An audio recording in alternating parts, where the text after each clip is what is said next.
Hey, what's going on, everybody? Thank you so much for joining me for another episode of Breaking Bitcoin Market Update. Of course, I'm your host, Justin Wise, lead analyst and senior mentor at Cracking Cryptocurrency. Hope you're doing fantastic wherever you happen to be tuning in from. Of course, it is Friday, guys. Congratulations.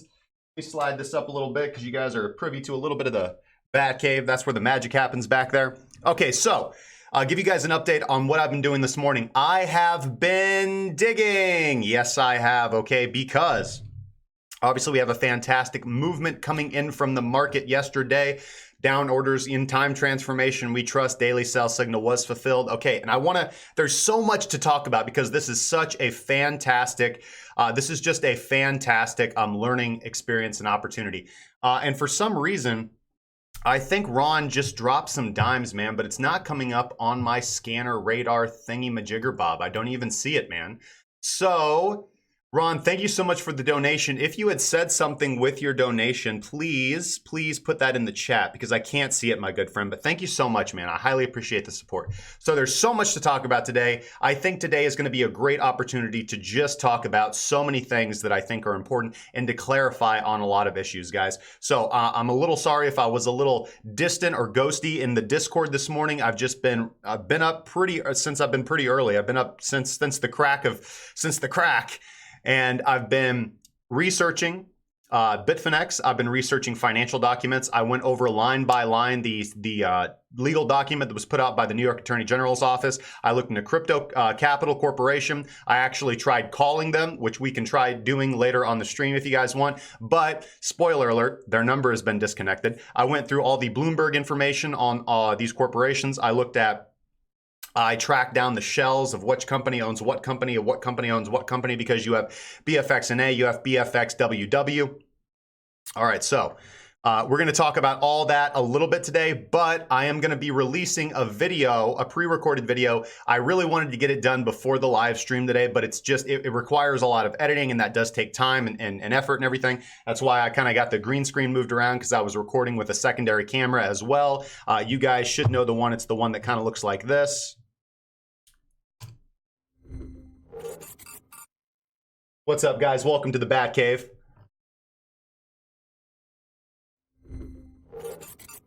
All right, so it does look a little bit like that.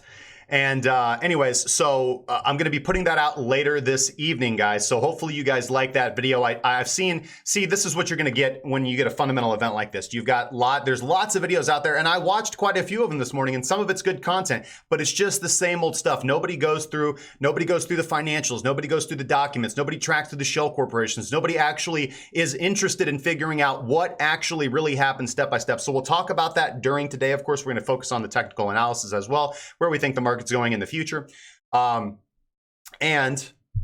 Let's go here and just 1 second, guys.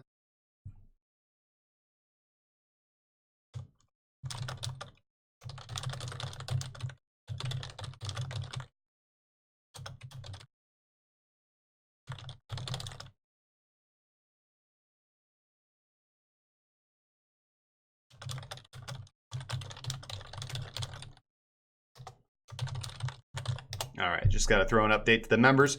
Okay. Just emoji, same color as the background. All right. So we're going to talk about, so let's go over one thing first. Okay. So can you trade news events, right? Because here's what I'm seeing from a lot of people. Anthony Long 25, thank you so much for the subscription on YouTube. Here's what I'm hearing from a lot of people. I'm hearing a lot of this from crypto Twitter. I'm hearing a lot of this from crypto discords and from, purported traders and stuff like that. They're like, yeah, man, did you guys get on that movement, man? As soon as I saw everything dumping, man, I logged on to BitMEX and I just shorted this baby all the way down. The odds that you are going to be able to catch this movement during system overload, highly unlikely. I think they're all pretty much wash traders that are kind of saying, well, that's not the right word, but it's just the word that I'm using, because I'm seeing a lot of just stuff, from people like, yeah, man, as soon as I saw the market absolutely crashing, dude, I shorted, got in at 5,400. Anybody that was speculatively short from the top, again, I know, I was so pleased yesterday with all the members of the group, right? Because we're always working to develop strategies with teaching them how to trade. We're all about giving a man teaching a man how to fish, giving him the pole, not giving him the fish. And so many people, just threw in the members lounge last night. Yeah, man, I shorted this bearish breaker. Or I caught this movement down. I kind of saw the movement before it was happening, and that's all well and good. But BitMEX, the system was entirely overloaded, man. There were huge orders. I've actually been working with a programmer, so I'm going to highlight some of his information today. Just looking at some interesting visual ways to interpret the minute candlesticks, and more than just the minute candlesticks, but very short-term data, and you can actually see some very interesting market activity. So we're going to go over all of that. But the reason for the overall arching narrative is that when it comes to being a technical mechanical trader, right? Because there's many different schools of trading, right? I am a technical mechanical trader. There's also a rules discretionary trader, which I do trade. So when we're talking about bearish breakers and bearish order blocks, that is going to be a discretionary rules-based trading system, as opposed to a mechanical-based trading system where you're relying on technical indications or price action setup, right? So I digress. And all bots and all algos and all systems are going to be mechanically based traders. So overload has gotten way more sensitive and frequent. You are absolutely true, man. Yeah, that was a lie. You had to be in there from before. BitMEX will not let me cash out. You're absolutely right, man.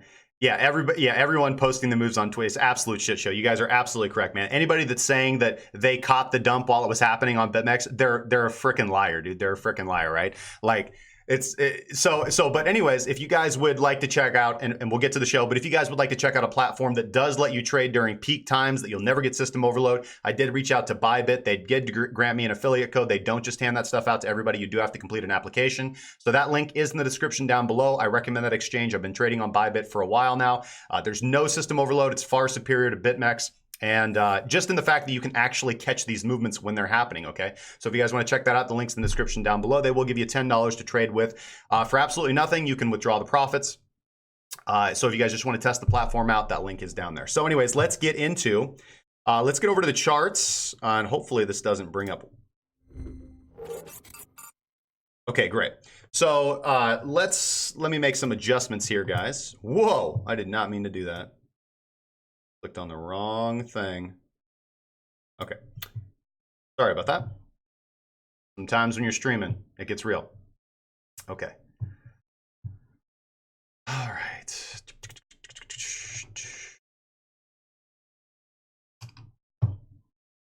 Okay, so let's go over the news, guys. Let's talk about what happened, okay?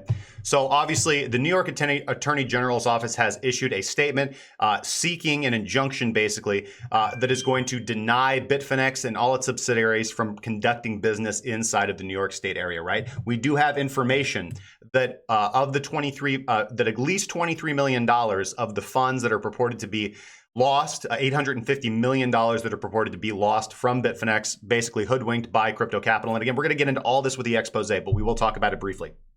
So I'll just give you guys the TLDR, right? So in late 2018, rumors began circulating that Bitfinex was insolvent. Why were those rumors circulating? Because essentially they basically were, right? They were running extremely low on cash reserves. There were hundreds of withdrawals that were pending, that were not getting filled. You were unable to withdraw fiat from the Bitfinex exchange, basically, especially if you were a larger volume trader. And this is essentially very dangerous, man. Johnny Valentine, what's going up? Todd Hat, what's going on, my good man? Because when you're dealing, you know, and again, I don't think that Bitfinex is responsible for doing anything shady. I don't think that they ever meant to purposely mislead their investors or their clients. I just think that, unfortunately, they're very smart individuals who were very big movers, very big shakers in the industry. They're a very large exchange. They have a lot of trust. They have a lot of large capital clients, and they have had problems with banks that are going to be able to process withdrawals, right? Because banks don't want to touch that. So, you know, the tricky part with cryptocurrency is always the fiat to USD, right? For most retail traders who are just, you know, throwing a few $1,000s, it's not a big problem. But when you get up in there into the millions of dollars, into the tens of millions of dollars, and going from Bitcoin to USD or from cryptocurrency to USD, especially Bitcoin, because that's the largest by market cap, you run into problems, man. And especially these large exchanges that want to do a lot of volume and do a lot of business and provide a good service and provide a good platform. I personally think that Bitfinex is a good platform. But again, we've talked about this for a while. Why has there been a premium on Bitcoin, right? Why haven't people been arbitraging? Why have people not been arbitraging to Bitfinex when the price was much higher? The reason why is because you weren't able to withdraw your USD withdrawals, right? If you tried to arbitrage and take advantage of the premium on Bitfinex, you're not going to be able to take the money, right? You're going to send Bitcoin there and you're going to cash it out to USD, and that USD is just going to sit there. And that was a huge warning sign for everybody. Everybody asked me why I don't trade on Bitfinex, why I don't like Bitfinex. It's not that I don't like Bitfinex. I actually think they offer a very good matching engine and a very good platform. But if I can't withdraw my money, what's the point, right? I want to be able to withdraw my money at a moment's notice, because we've known this for a long time. Cryptocurrency exchanges, especially big ones, tend to blow out, and then the market takes a huge hit, right? So all I'm saying is this. I'm seeing information coming out today. I'm hearing a lot of comments that people are saying, listen, Bitfinex is great. They've got this in the bag. People just have to trust them. They're going to earn the money back. Crypto capital is just going to go ahead and cough up the $850 million. All that is speculation. All we know right now is that they've taken $700 million from the Tether reserves, right? This is fact, okay? $700 million of the Tether reserves has been given to Bitfinex in order for them to process user withdrawals. And the bank run that's going to happen on Bitfinex coming out of here, this is one of those events that does have the capacity to significantly affect the market to the downside. If there was going to be a fundamental event that could make us see lower lows, that would make me think that the bottom is not in, it's something like this. If Bitfinex goes down, because it all depends on what humans do. It all depends on what humans decide to do, right? If there's a massive bank run on Bitfinex, and this depends, is Bitfinex going to honor all its users' withdrawals? I assume that they actually would, right? Is there going to be a massive bank run on Bitfinex? If so, man, I don't know.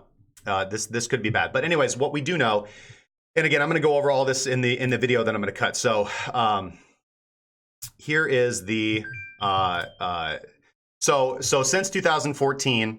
From 2014 to 2018, essentially, Bitfinex was having problems with banks, was having problems with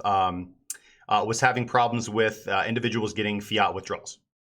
So Bitfinex was using this third-party payment processor called Crypto Capital Corporation, which is incorporated in Panama.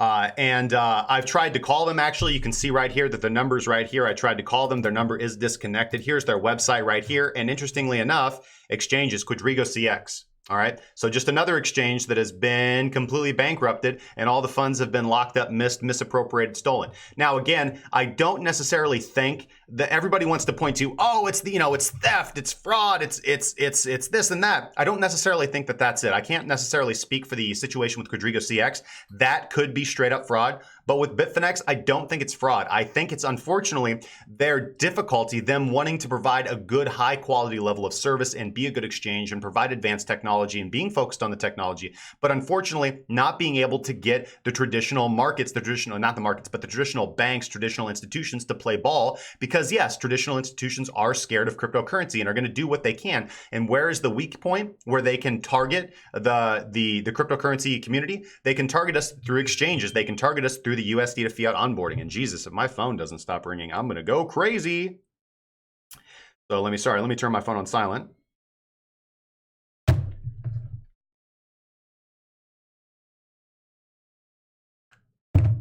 Both of them. Okay.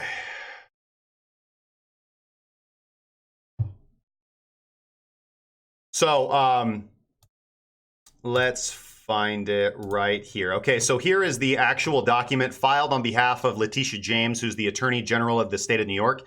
And I went through this line by line, right? And here are the most interesting highlights, and I'll give you this, right? So you've got Bitfinex Incorporated in the British Virgin Islands, BFX&A Incorporated and BFXWW Incorporated are wholly owned subsidiaries of Bitfinex, right? So Bitfinex, BFX&A, BFXWW, and Tether, right? Tether Limited Holdings and Tether Unlimited are both all operated by the same group of executives and employees. And really, there's two people. We know Phil Potter is obviously one. I'm not exactly sure who the other person is. I have to do a little bit more digging.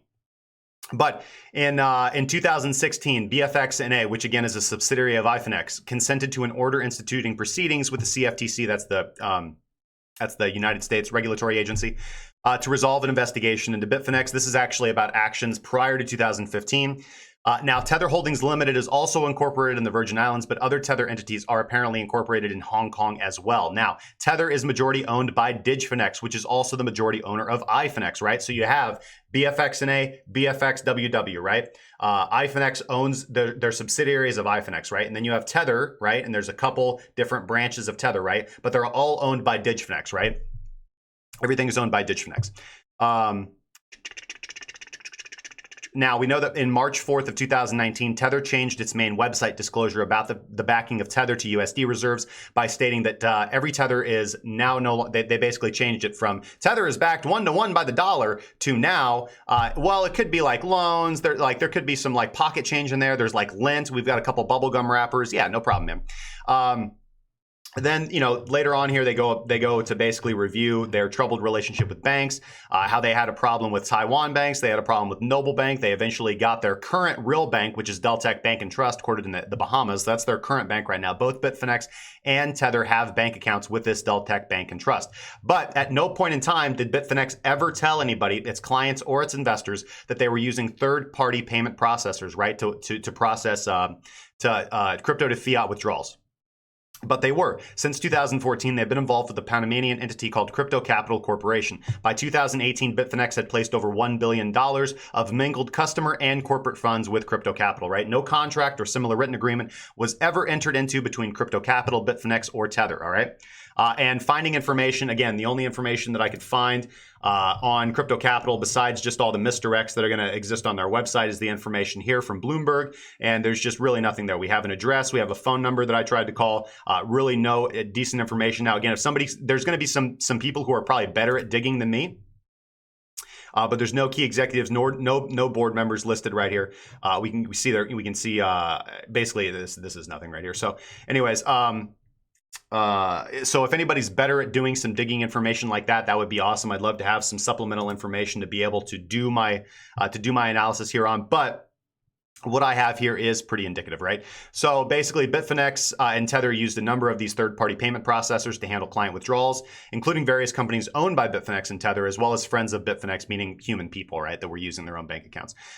So by mid-2018, Bitfinex was having difficulty processing client withdrawals, right? This is absolutely true, right? This is why the premium has gone on for quite a while. This is why nobody's been arbitraging to Bitfinex, and everybody that's like, oh, it's just fine, all the withdrawals are going fine. That's absolute lies, right? Since mid-2018, Bitfinex has had problems withdrawing user funds. And I know this for a fact, right? Because I have friends and people that I trade with that trade on Bitfinex, and they were having problems with this. This is well known. All right. Now, Crypto Capital told Bitfinex that funds totaling $851 million could not be returned to Bitfinex because the funds were seized by government authorities in Portugal, Poland, and the United States. Yeah, that's a nice story, bro. Bitfinex doesn't believe that the funds have been seized, but they never disclosed the public loss of funds because they never disclosed their relationship with Crypto Capital Corporation in the first place. Now, people are going to say, well, you have to understand they're just trying to like protect their, like people, in the banks, and they don't want this information out, and this and that and the third. Listen, man, that's all well and good. Here's the point. When you've got client funds and you're relying on these third-party payment processors to process our withdrawals, not good, man. Not bueno. Now, Bitfinex took on, so let me, you guys might want to wait for the video, man, because I go over this all line by line, man. We've got screenshots here. We've got screenshots that were provided to the New York Board of Attorney General. Let me find it here. By Bitfinex, by the respondents, right? And we see here, right? Here are screenshots of Merlin, right? Who's one of the executives of Bitfinex communicating with Crypto Capital Corporation. This is in August of 2018 right here. And he's like, hey, can you move at least $100 million? We've got problems. We really need these funds. It gets worse as we get to, this is later in October of 2018. I've been telling you for a while, we've got way too many withdrawals. We can't handle them. And then CCC, that's just Crypto Capital Corp. If there's ever a swerve, like, I don't know if you guys ever street hustled, man, but this is a swerve because they're like, I know, hey, man, we're following the banks. I mean, we're gonna get you the money, man. I know we told you we'd have the money to you in July, and now it's October, man. But don't worry, we got you, man. Swerve. All right, here's later in October, and he says, please understand, all this could be extremely dangerous for everybody, the entire crypto community. Bitcoin could tank to below 1,000 if we don't act quickly. Remember, this is in October of 2018. What happened in November of 2018? We dropped from 6K, okay? And then this is later in October. This is 2 days later. Oz, I urgently need some funds, either tethers or dollars. We need at least $100 million in the next week. We have more than 500 withdrawals pending, and they keep coming in.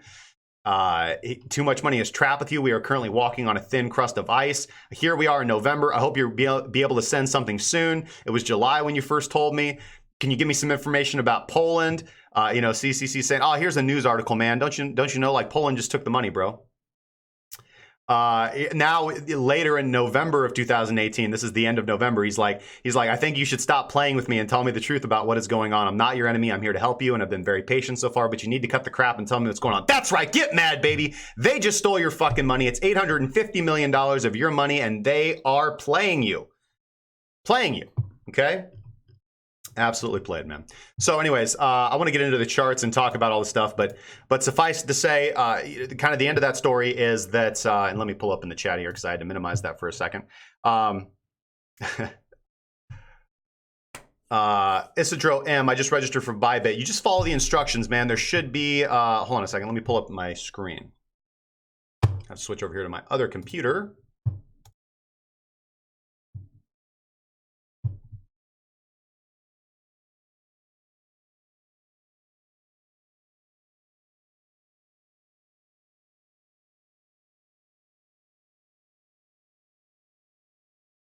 Yes, I am an expert at clicking traffic lights. Thank you very much.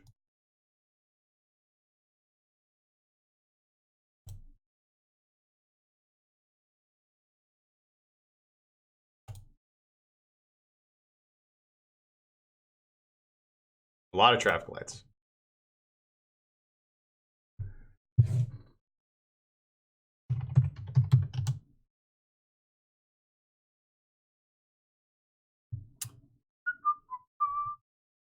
So you just go up to the upper right-hand corner where you should see our username, and you go down to Welcome Trading Bonus in the drop-down, and you just follow the instructions, man.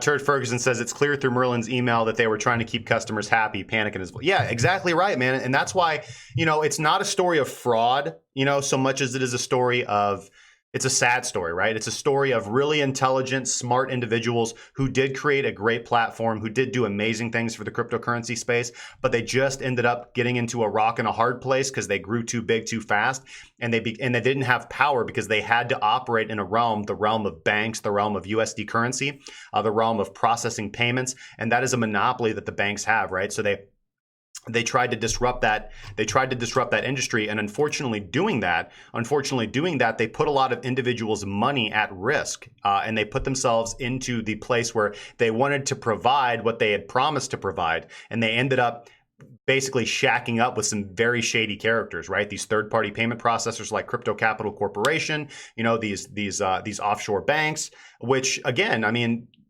fantastic if they're actually doing what they're supposed to do, man. But again, when you start getting up there in that big money business, you're dealing with shady characters, right? It's a difference between $10,000 and $10 million and $100 million. Like, those people don't play around, and the biggest fraud happens on the largest scale.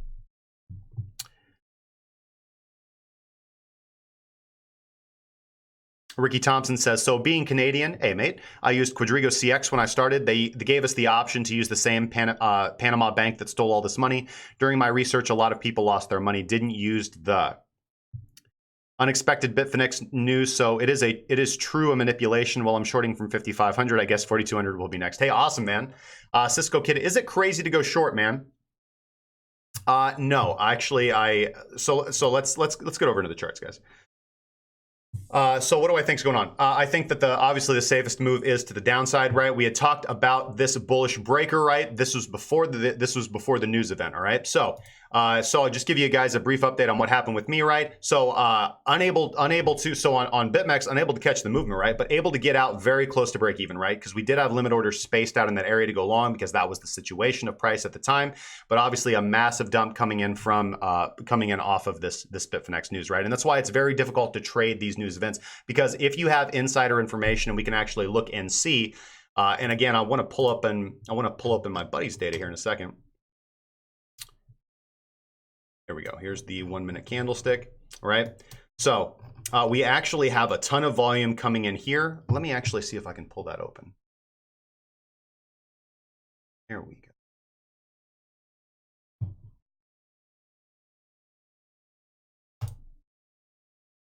Okay, so this is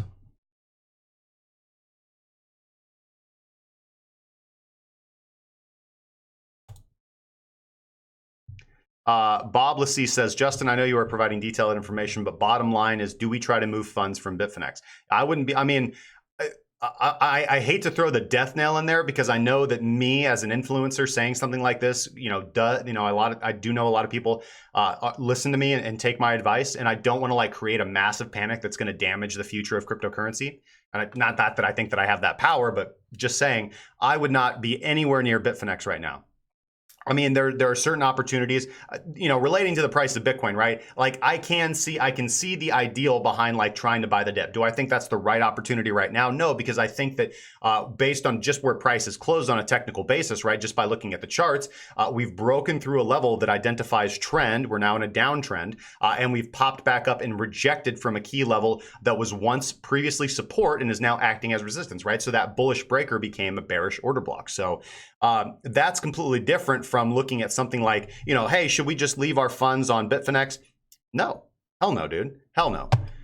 And if they get there, and I know that the more people like me who say stuff like that, or the more people who do say, whatever, we're withdrawing our funds from, we are withdrawing our funds from Bitfinex. Again, it creates that bank run. But I would want to be the first. If there's going to be a bank run, I'd rather be the first in the door than the last to the window. You understand what I'm saying? So I've never traded on Bitfinex, so I'm going to keep my funds on ByBit and Deribit right where I want them to be, as well as the spot BTC that I have in cold storage. So I don't keep my spot BTC on exchanges. I do use Armory. And that's pretty much it, guys. You guys know that I'm not really in the habit of acquiring large positions in other altcoins. It's not really what I do. I do trade altcoins. I do trade on Binance. That's the only exchange that I trade altcoins on, with the exception of BitMEX, where I do trade leveraged altcoins. But I do trade some smaller altcoins on Binance as well. But again, they're better to take weekly, 3-day, monthly trades, right? Where you have a setup of a long period of time, because altcoins either trend straight up or they trend straight down, and they do so for quite a while, man.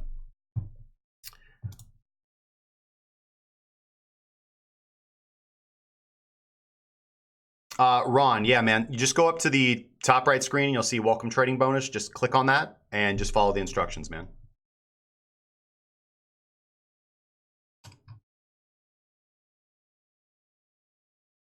Okay, so let's see here. Okay, so I got what is Armory? Armory is it's a Bitcoin application for your desktop. So it's in my opinion the best out there. It's a little unintuitive to use at first, but it's what I use for cold storage. It's what I use to have my to store my Bitcoin.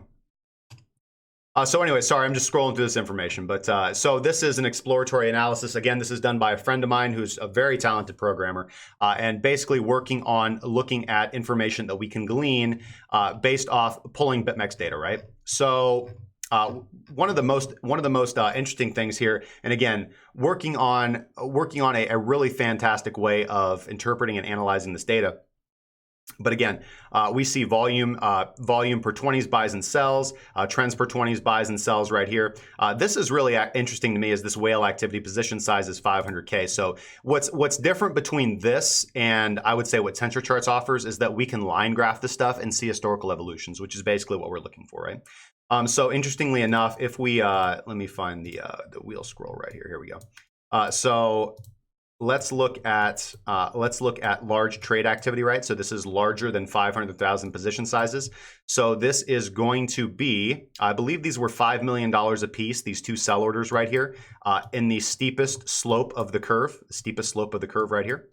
And then they bought back immediately right down here, right? They bought back immediately right down here. So that was a pretty, it seems logical. It seems like a logical trade, but again, it's not for certain that these are the exact same traders. But we will see some of the information that we have come across with BitMEX is that the curve between the largest pool of traders, which there are very, very few. So it's basically like you've got a small pool of traders that have millions and millions of dollars that are executing positions, and then you have thousands and thousands of guppies, right? So that is the situation on BitMEX, right? And again, that's the situation on most retail platforms, but it's especially noticeable on BitMEX. So what I think is interesting here too is if we look at large activity, positions over $500,000. So individuals like this, and this, right? They're either savvy traders or they have insider information, right? So anybody that's catching this down here, we can see all this is API trading, right? Because once we got to here, the system was overloaded.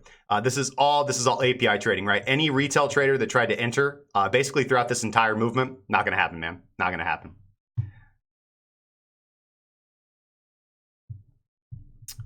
Ash Badger, what's the name of this website? So this isn't this isn't like a website that you can go to. This is information that my friend is compiling, and that we're looking to discern repeatable patterns, right? So we're looking to take BitMEX data and information and look at how we can discern price patterns and movements based on volatility, volume, trades per second, trades per minute, volume death ratio, for example. Give you guys a look here at some of the stuff that we've compiled.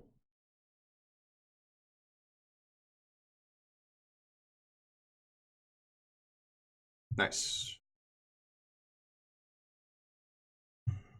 So we have trades per minute, we have average price per minute, trades per minute, Bilance, which is buys per sells per minute, trade size distribution, which again is pretty much the interesting. And here's that curve I was talking about. So the position of overall trading volume, right? So when we're looking at the percentage right here, so the y-axis is going to be the percentage of volume that's being traded in the x-axis is going to be your position sizes. So here we have $1,000 position sizes. That's 20% of all orders being executed. $10,000 position sizes are going to be at 70%, and $100,000 position sizes more. So, and interestingly enough, what are the whales doing? Position sizes larger than 500,000. You can see that when the market moves, it's when the whales do something. So working on compiling all this data, and we'll have something interesting for you guys here pretty soon. So let's get over into the traditional charts. Another thing that I wanted to talk about as well was people are trying to correlate the Kraken XBT USD dump to this. Absolutely was foreshadowed. Now, why? Because now we have some additional information that I did not have yesterday, right? So we do know that back in 2015, Bitfinex was hacked, right? Bitfinex was hacked, and 550 Bitcoins that were hacked from them sat in a wallet and hasn't moved until when? Yesterday. That 550 Bitcoins moved yesterday for the first time since the Bitfinex hack, okay? And 1 hour after that, you had the flash crash wick on Kraken, okay? You had the flash crash wick on Kraken, right? So when you guys are talking about manipulation, it's not necessarily manipulation, but you do have some individuals that have insider information, because anybody that was associated or an employee of Bitfinex, they know this is going to happen. They had to have known that the New York State Attorney General had filed on them and was going to go public with this information.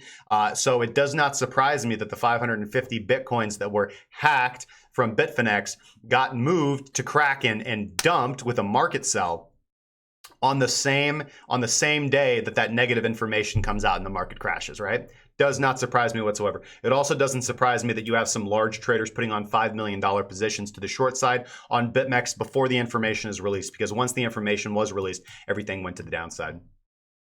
Really, really, really interesting. So anyways, let's go to the daily here and just talk about, from a technical perspective, where we think price is evolving. Any revisits back into our previously bullish breaker, current bearish order block, are opportunities to short sell the market, guys. As you can see, we wicked up to try to retest that area, tested that 13 daily exponential moving average. You got absolutely rejected, man. I do expect us to actually consolidate for a while. I would expect us actually to rise up here and retest the $5,200 area, either on a more sustained base. You can see we already did, right? Before continuation down, guys. I would expect to see mid 4,000s to low 4,000s out of this, right? Now, here's the thing, right? If wishes were fishes, we'd all swim in riches. If we can get back above and reclaim our order block as support, then it'll just be a higher low. It'll just be a higher low, and I would actually be bullish, right? Because if we can actually maintain that low after that news from yesterday, and if we can actually rise back up, here's the thing: we're not going to rise back up significantly. It can happen, but it's highly unlikely that if we actually hold this as support and then continue to push off with good bullish reaction from this, it's very unlikely that we actually do continue to the downside. But the way that everything is looking right now, as if price consolidates sideways here, I would be for sure expecting a leg down, right? We would just be forming a consolidation pattern, a symmetrical pattern, like a bullish pennant. And again, just looking at any and all opportunities to retrace back to this area to enter into short positions. Where do I not want to see price to feel confident that? I want to see the daily close above the 13 daily exponential moving average, and I want to see the daily close back inside of this this current bearish order block, right? So that's stretching from 51.97 to 53.24 on BitMEX. Okay, let's go look at the spot prices to see what spot prices are doing, see if we see any divergence whatsoever. No, we don't. Obviously, the prices are just a little bit different. In time transformation, we trust. Again, the last time we had a time transformation sell signal, we did actually have a little bit of upwards movement, about 4% drawdown from any short entry entered on here, and then that put us in for a good 6 to 7% to the downside. Similarly, over here, from the time transformation sell signal, we've had, about 8 to 9% to the downside, right? So, and yeah, it's going to take a while for the technicals to catch up, especially on these higher time frames. But what we have, we've had the daily sell signal. Time transformation will be closing below the zero line as long as we consolidate below these lower levels. We don't really have anything significant below us. You could say that we have these equal levels of lows, but again, if this was a stop loss hunt and we're just going to rebound back up, you'll have confirmation of that as soon as we close the daily above the 13 exponential moving average and back inside that bearish order block. So right now, Listen, there's nothing wrong with buying dips when you're in a clearly bullish trend, right? So I'll give you an example, right? So we talked about this using something very simple like the 13 exponential moving average, right? Now, again, I actually am going to show you guys,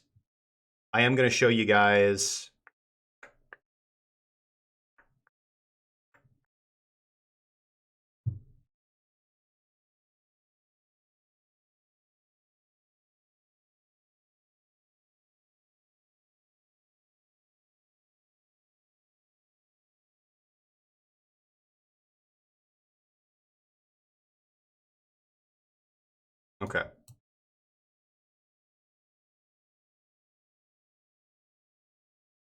So I am going to show you guys a little bit the new indicator that I'm working on right here. This is called BitMEX.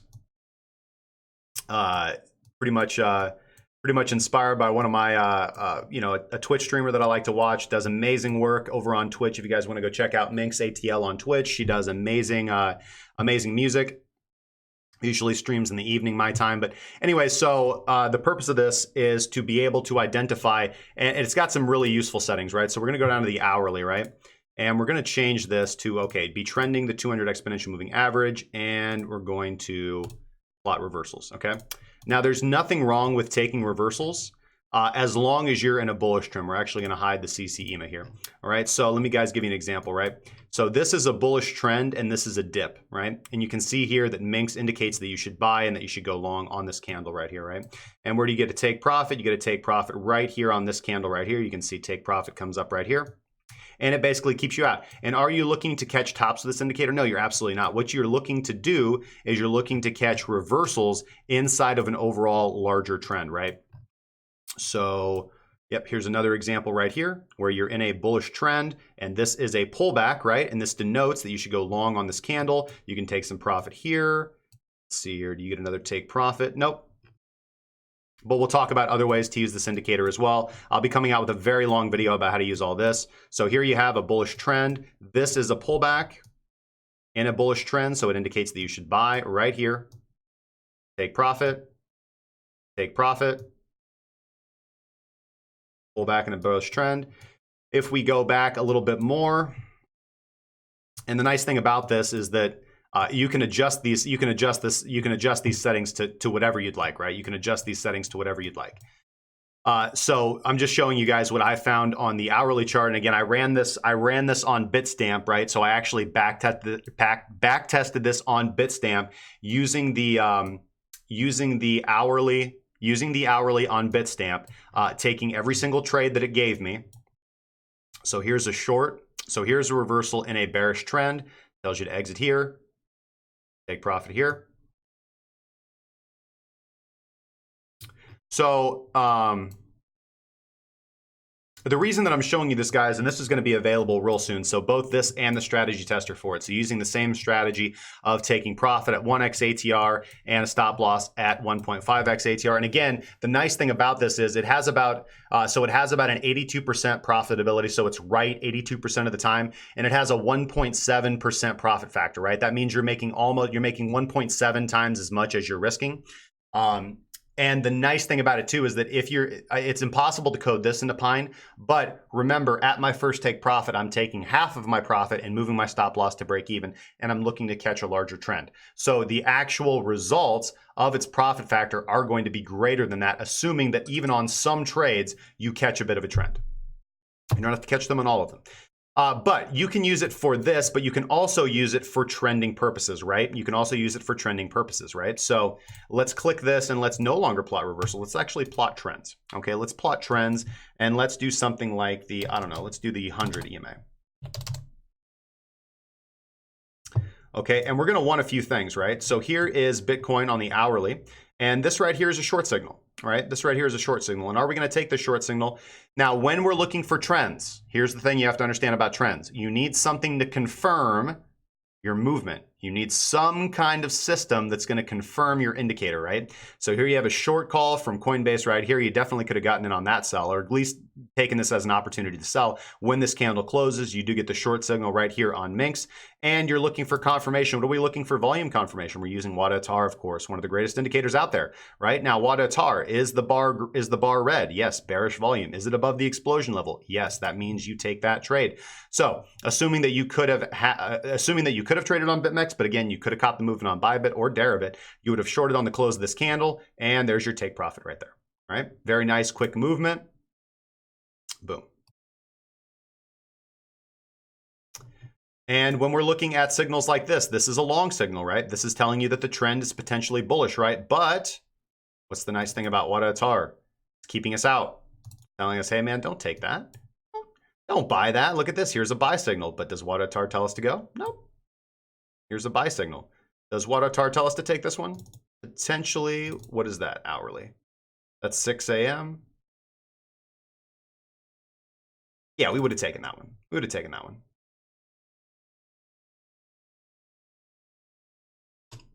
And why is that? Because whenever you're using a trending indicator in an environment like this, you're going to get chewed up.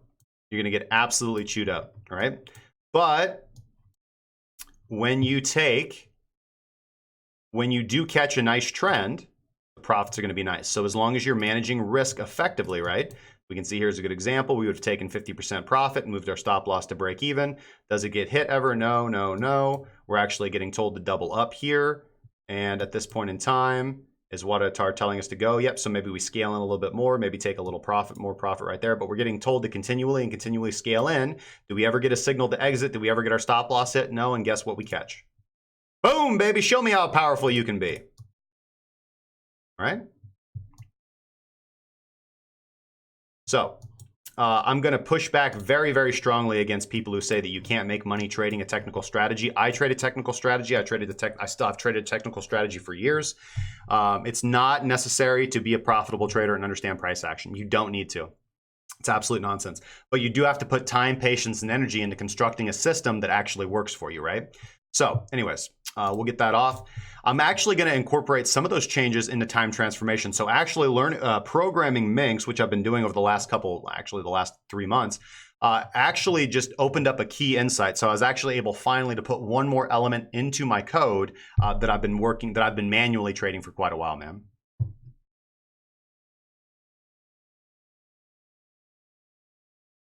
Who knew says Bitfinex never got hacked. Bitfinex is the hack, and Tether is a big scam also.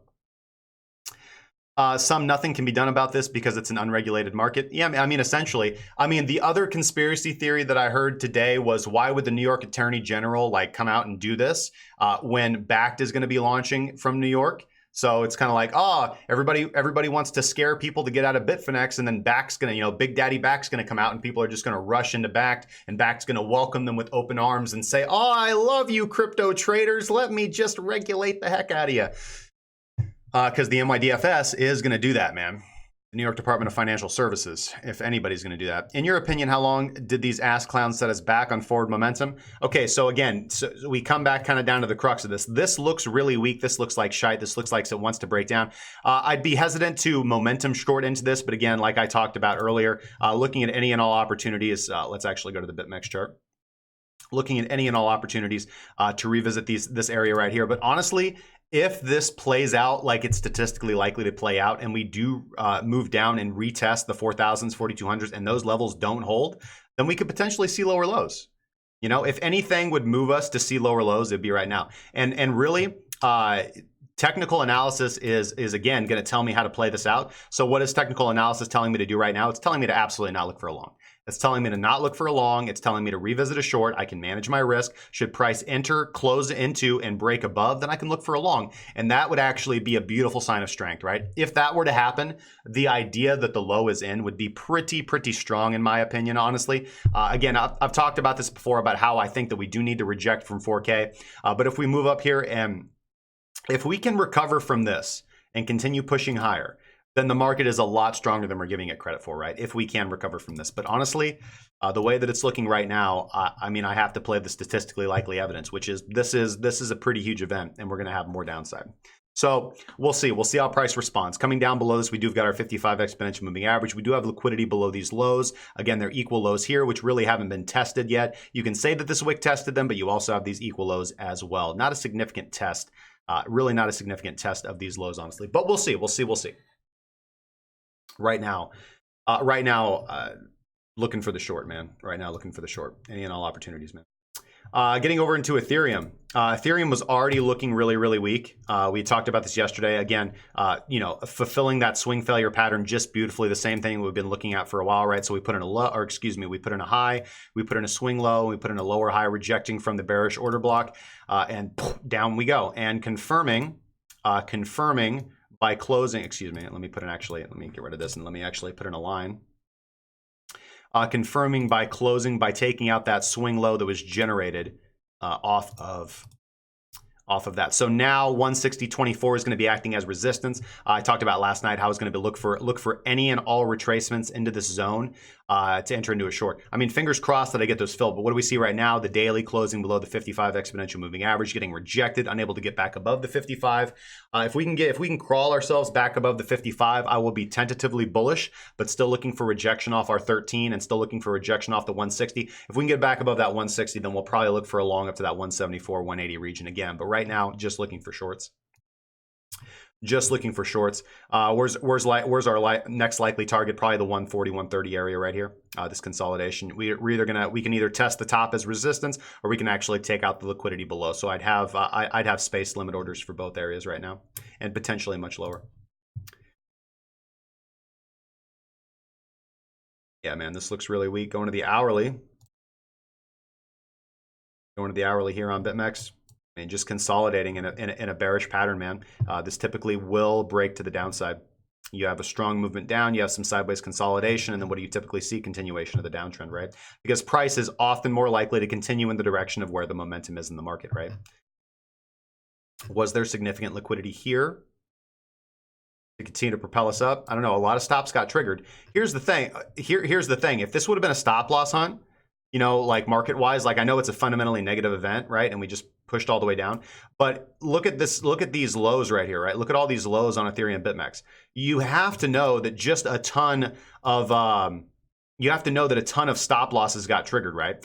And if those stop losses, if there was enough institutional order flow down here to actually absorb all those orders and that we would rebound from this, price would already be back up here, right? Price would already be back up here. We would have seen a much more violent wick, right? We would have seen much more buyback, but we didn't see buyback, right? We didn't see buyback. So exactly what I was looking for when we talked about price yesterday. We were short Ethereum. So this is the trade right here. We were talking about A&L revisits into this zone. Just got filled initially on our first entry right there at 166. 166.20, which was our first limit order, and then pushed to the downside, right? So wasn't able to catch a full position size on that, but still a great trade nonetheless. So fantastic work from everybody. And then again, I know that a lot of guys in the group were able to, beautifully catch that short trade on XBT. Again, some people talking about how they were targeting the 15-minute bearish breaker. So let's actually go look at that. Here we go.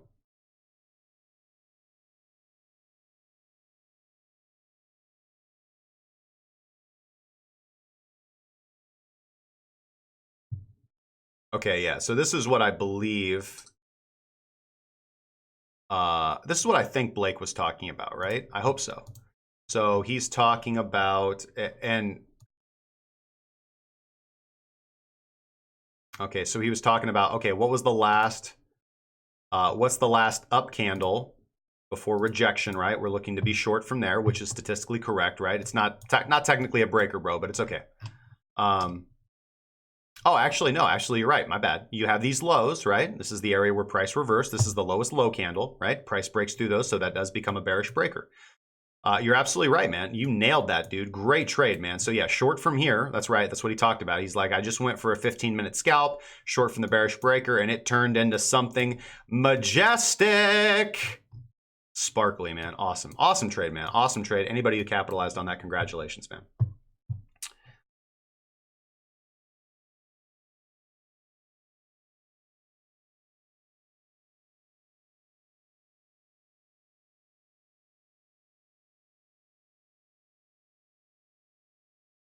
Protocols of the learned elders of Zion. I see you get your Bitcoin price from Coinbase. Actually, I was normally using BTC USDT because I found it moved the market, but I'm going to revert to Coinbase for a while, man. I see you get your prices differ a lot from exchanges. Bitfinex is $280 more than many others. Yeah, because you can't. The reason why the Bitfinex price is higher is because the reason why the Bitfinex price is higher is because there's no arbitrage. There's no efficient arbitrage to actually to bring the price to equilibrium. Frank Wires, do I still think Bitcoin is short-term bullish like the day before yesterday? No, I don't. I think price is midterm, short-term bullish, short-term bearish, and midterm bearish. Finex price is not a valid price to look at. Yeah, you're right. Should I short 100% of my portfolio, or is 50% enough? That's the wrong way to look at it. If you're going to put your entire portfolio into a position, you want to make sure that you're hedged in some way, right? So if you want to short BTC, I would recommend holding the underlying as well. But if you go 100% 1x short, you're essentially going to be hedged as far as USD value. You'll lose BTC, but you'll be hedged as far as your USD value. The reason why is because you're actually holding the underlying to be able to trade on BitMEX in the first place. But that's not actually, again, so Cisco Kid, I can't recommend that you do that in any way, shape, or form. I recommend that if you're going to take a trade, that you utilize, I use a very disciplined method of position sizing, right? So that when things like this happen, right? So for example, like when I have, let's go back to BitMEX. So when I get limit orders filled like this, which is exactly what happened to me, guys, I trade the positions I tell you about, right? I got filled here, here, and here, right? So I had an average entry of about right here, and I was able to get out at a small loss. I was able to get out at a very small loss. Why? Because I didn't panic sell the bottom. Okay. But even had price gone completely like way, you can see that my trade didn't work out, right? That's okay. But however, the point of the fact is that because I position size appropriately, if the trade works out for me, fantastic, because I allow the trade to ride for quite a while. And if the trade doesn't work out for me, I take a small loss. I move on to the next trade.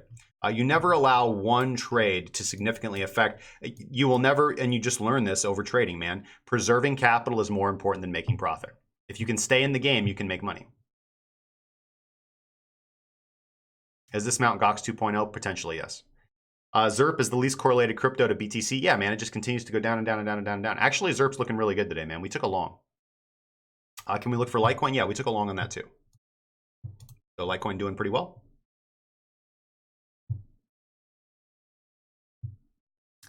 Does the huge green candle smell like a manipulation to prep this exit of the insider scared of the New York Attorney General's event? Yeah, absolutely, man.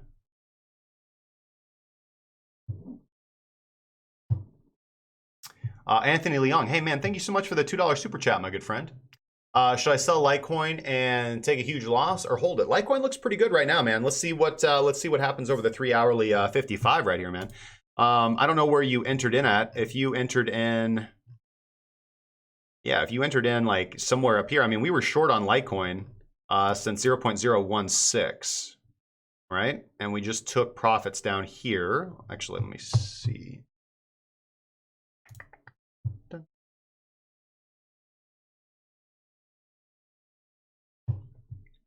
1409.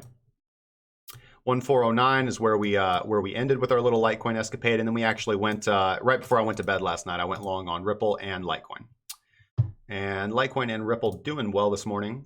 That's why I keep looking up here at the screen, because I do have an active position on. Nothing really to freak out about. Actually, out of my Ripple position now because my take profits got hit. So it's just a small, I don't want to say a small position, but it was a small movement, right? It was a small movement. And the reason why we could actually, the reason why I was a little bullish on altcoins. And again, I don't really want to wade into Binance because you're gonna have like a lot of like Tether insanity going on. But as far as like a leveraged platform goes, it's fine, especially if you're trading against Bitcoin. The reason why is because Bitcoin took a huge hit, right? So altcoins are now more valuable compared to Bitcoin than they were previously. Plus, you're going to have tons of people exiting Tether to buy the underlying, right? So you're going to see altcoins naturally evaluate, at least for a brief window of time, either before the strong trend continues to the downside, or before. Sorry, I'm trying to think of my point here. And that's exactly what we've seen. We've seen a little bit of a bottom here on Ripple. Ripple did move to the upside here a little bit. As did a lot of people were excited about Cardano. We actually had some, we were looking at Cardano as well. Doesn't look as good now. So let's see here. EOS as well. Yep, EOS putting it. So except for Cardano, EOS doing very well over the midnight hours. Ripple doing very well. Tron was the early performer, right? So Tron did well previously. I actually went up here, tapped all the way to the 55. BCH was an early performer as well. So you had BCH and TRX actually step out first, and then you had Litecoin and Ripple step out second, and they're actually a little bit stronger. So let's go ahead and look at the daily on Litecoin. Let's look at what the daily looks like on Litecoin. And overall, it doesn't look too bad. I mean, you're attempting to buy a reversal, man. You have a nice hammer candle right here, and you do have your daily buy signal from time transformation. But again, you're buying a reversal, and you're now in a bearish trend, so you want to have like very short expectations. You're about to get that 13 to the 55 crossover, which is going to trigger a lot of traders. A lot of traders are just programmed to just execute based off of moving average crossovers, which is not a bad strategy if you don't have anything else. Do you have the potential to come up here another 4.5? So I want to be conservative. I want to say 3%. So I would definitely be looking at this area right here, and risky, but a little bit more, with a little bit more gravitas. Potentially this area right here. So looking to take profits between 14269 and 14577. But you want to be real cautious, man. You definitely don't want to take more of a loss. So I would say that my stop losses would now be right here, man. Very similar to actually the setup that I have for LTCM19. So how can we translate this over to LTCM19 price? All right, we've got the daily right here. Kind of the same thing. We just got to play the same structures. So looking to take profits here and potentially, so just basically between this block right here, right? That's where I'd want to be out of the trade. Oh, excuse me. Where I'd want to be out of the trade because, again, the likelihood that we do just get rejection and continuation of the downtrend is more likely than not. Once we actually see a good breakout on LTC, BTC, then potentially we can do things. But we're about to have this cross right here. Doesn't look good to me. That's when I kind of like to be out. So, and again, this is when this was the confirmation that you wanted to be out in the first place, right? So this is actually where we shorted Litecoin in the first place, right? We lost the medium-term momentum, price consolidates, and then continues to the downside, right? You can see that exact same behavior play out over here on LTCM19. Break, you lose the momentum, price consolidates, and boom, dumps. Very similar pattern for EOS as well, right? We were short EOS for quite a while, short EOS for over a week. You're in a strong uptrend. Price puts in a topping behavior right here, loses the momentum right here, strongly closes below. So this is like, maybe we'll pop back up, closes below, and then strong continuation of the downtrend. This is where we started shorting EOS. You know, a lot of people, here's the thing, man, like, a lot of people want to like balk at something as simple as like your price going above or below a moving average. If you don't have, if what you have right now is like not making you money, this will make you money. You just have to develop a rule and strategy, man. It's pretty simple. Manage risk and use something simple. This event isn't even close to Mt. Gox, and the Smerry players in the market know it. Could be. Frank. Unlike you. Can I take a fast look at that? Yeah, sure, man. Sultan, thank you so much for the subscription on YouTube, man. So Anthony, man. Yeah. Again, I don't know exactly where you bought in, man, but I don't look to invest large sums on reversal trades when we're in a bearish trend. I like to, if I'm gonna put a lot of capital behind a trade, I want to make sure that price is trending to the upside. If I'm going long, I want to make sure the price is trending downwards if I'm going short. Because in an uptrend, dips are more likely to lead to price appreciation, right? So that's the purpose of Minx. That's the purpose of creating the Minx indicator, is it's going to tell you when you're in an uptrend, is a pullback, or are you shifting trend, right? So that's the purpose of Minx. So Minx won't give you a lot of signals. It's not a busy indicator. And I've set alerts for all its conditions. So the nice thing that will be about it is that you can just right click and go to add alert and go down to whatever time frame and set the conditions you want. And you can just back test and see like, okay, this gives really good signals. And then just set your alerts and then take the indicator off your chart. Right? Just go set those alerts on all the coins that you want to watch, because you know that when Minx gives you a signal, it's a good one, right? It doesn't give you a lot, but when it gives you one, it's good.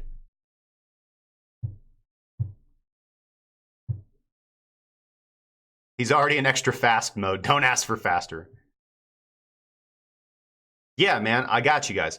Can we take a fast look at that? Yes, and then we'll draw the winners for the discount giveaway. And I got to get some water, man. I feel like I'm dying right now. Been a hell of a day.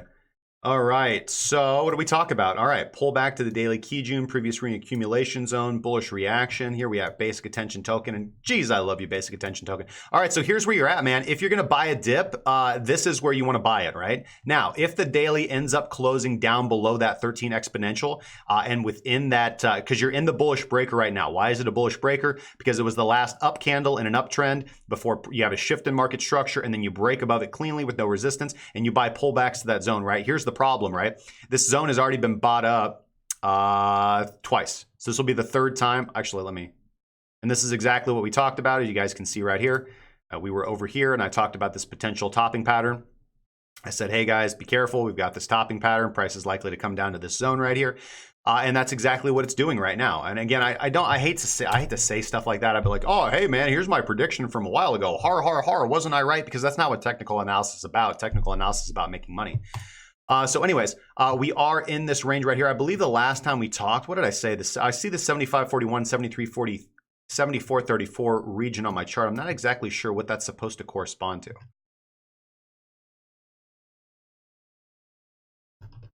I don't know. So anyways, if we lose the 13 exponential moving average, I would say that that this is going to be disrespected, because with a bullish breaker, you typically only get wicks down into the breaker. You don't really want price to close down below the breaker. Although I do know individuals, or I have traded before, just setting a stop loss a little bit below the breaker, because that's generally what you're supposed to do anyways. So so you're typically looking for an average like 2 to 3% stop loss on BitMEX. You're going to use something like 5 to 7% on an altcoin. Just make sure that you're position sizing appropriately, so that, again, it doesn't matter doesn't matter how wide your stop loss is, as long as your position size in that altcoin is going to be congruent with a regular position that you would take on something like Bitcoin or Ethereum. So if you have a 20% stop on an altcoin because it's more volatile than Bitcoin, that's fine, but you shouldn't lose more money than a 3% stop on Ethereum, for example, right? Crypto Dice Game, hey, thank you so much for the follow on Twitch, my good friend. So anyways, we are wicking down into that bullish breaker. Again, if you were going to buy a dip, now would be the time. That would be a daily continuation cross should we revert back to the upside. So is basic attention token worth trying to buy a down candle? In this opportunity, yes, right? It has a good risk to reward ratio, right? You would typically have limit order space throughout this zone. That's how we're supposed to trade bullish breakers. Stop loss a little bit below the breaker, and again, you're laddering so that you get an average entry closer down to here than in the middle, so something like 20, 30, 50 or 10, 20, 30, 40. Again, I've talked about this a lot. And then you want price to get back above and stay above and hold not only this 13 exponential, but also your bullish breaker zone in totality, right? So yeah, man, is basic attention token worth it? Yes. Price action looks a little shady, I'm not going to lie, man. But as far as good statistical setups, I mean, it's a pretty good one, man. It's a pretty good one. And again, if individuals are going to flow out of USDT, and if there's going to be coins that are going to appreciate, I mean, BAT is in a strong uptrend right now, man.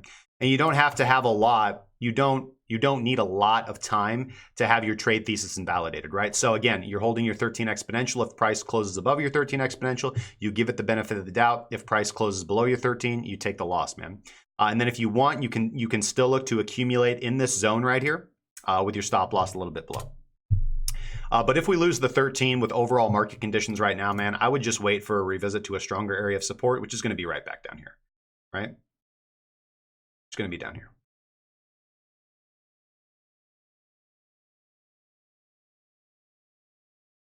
This zone right here. 5388 to 5600. Whoa, baby. Peekaboo is the most fun with you.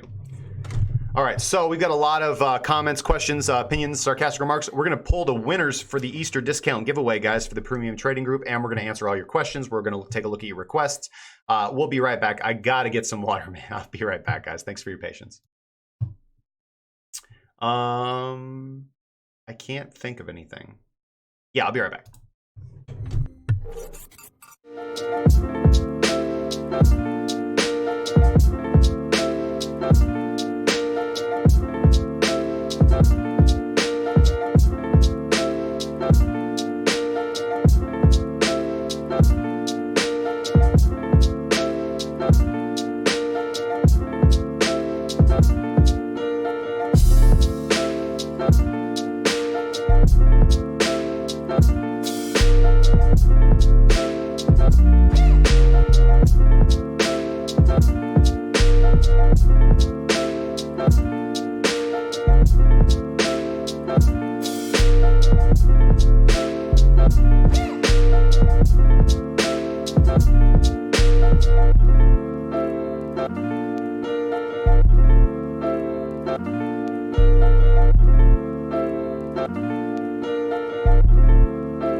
All right, guys, what's going on?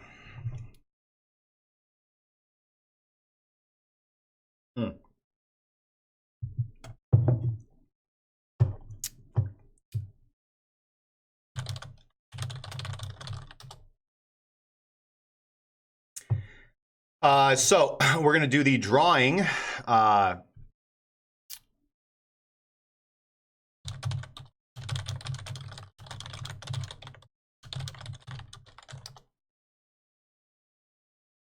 we go. There we go. Okay, sorry, I had the wrong link here. Interesting. Try turning. Ah, there we go. Okay. Sorry about that. So we are going to do the drawing. Thanks so much, guys. Let me get to the comments here real quick.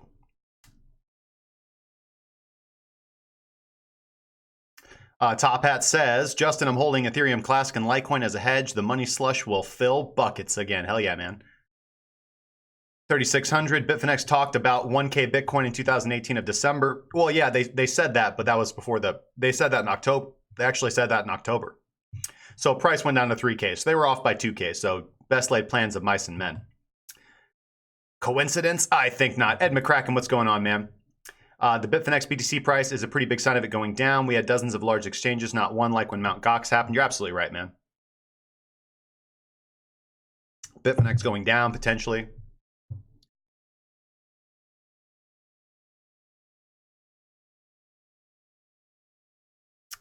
Crown at Crown's Crypto Cave gave us another theory or idea, possibility of a big push back up, which would wreck shorts, but not a big percentage on it. Yeah, it could absolutely be. Like there was a lot of liquidity that was tapped into. We did hit those equal lows as I highlighted. And if that does happen, if we do get a nice push up and we do close back above that 13 daily EMA and we do close back inside that right now bearish order block, that would be an amazing sign of strength. And I wouldn't think that price is going to continue going down.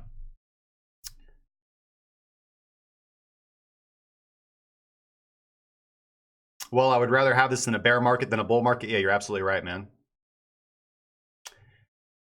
Web Dev Newbie says Bitcoiners have been talking about, warning about, and exposing Bitfinex and Tether for years now. Yeah, you're absolutely right, man. Only noob traders getting caught with their pants down. One thing from Crypto Medication, he was blasting Bitfinex because Bitfinex, there is a side, there is a position that individuals are taking, especially on crypto Twitter, very supportive of Bitfinex. And for people who have a lot of funds on Bitfinex, I don't blame them. I mean, why would they want their exchange to crash and burn? Who are saying that, listen, guys. Bitfinex got stolen from, right? 800. They're one of the largest, oldest cryptocurrency exchanges. They're out there doing stuff that nobody else is doing. They're taking risks. They're trying to be the best people they can. And as I already said, I don't think that what they're trying to do is malicious. I think that what happened here is them trying to be a good provider of service, right? But having problems when it came to fiat and promising more, and unfortunately delving into like unsavory territory and getting into bed with unsavory individuals and companies, and able to facilitate withdrawals for their clients. And themselves as a business. And unfortunately, this ended poorly for them. And as a result, they had to pull from the Tether treasury, right? But all of it's no bueno, man. It's no bueno.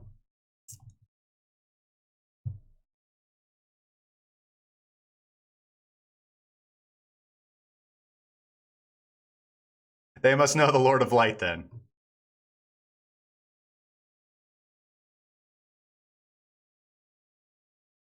Ed McCracken says, Litecoin stop at 70. I have the Masters moves, got in last night. Right on, man. A positive look on this is more cleaning up the market of the bad stuff. A lot of people are going to look for a new home. TUSD, USD, Pax, Gemini. Yeah, you're right, man. Bitcoin is built to withstand this war game. All right, let me get down here, man. Okay, so let's go ahead and draw these, man. Let's see. We've got 155 total entries, man. We're going to have 35 winners, guys. The first 5 are going to get 50% off a choice of their monthly package. The next 10 are going to get 30% off their choice of a monthly package, and the next 20 are going to get 10% off. So I won't display it here, but I'll have your information on the back end for Gleam. So I'll contact you on the Discord, or I'll send you an email, and we can get all that taken care of. Let's see here. All right, let's do it. All right, so draw winners. Okay, so I'm going to draw 5 winners first.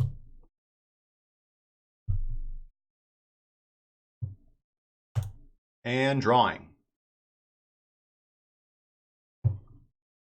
And let's click refresh. Oh, hold on. I think I have to a button.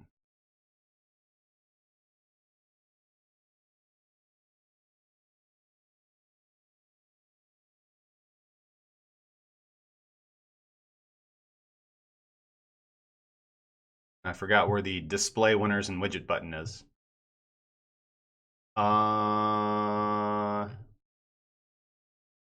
Shoot. Sorry, guys.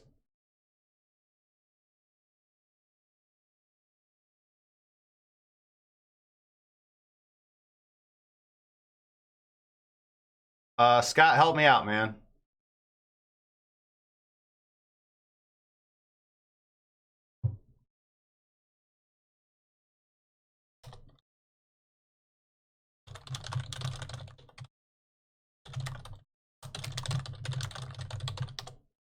Yours says, fuck it, just give it to me.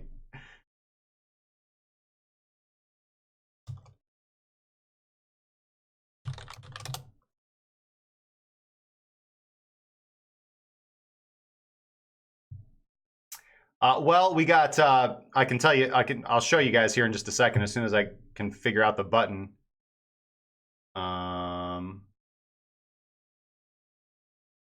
Should be a button here that says display winners in widget.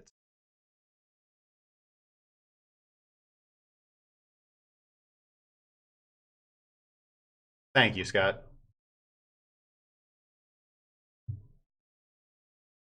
I thought it was like right here, man. Maybe I need to draw all the winners and then it shows up.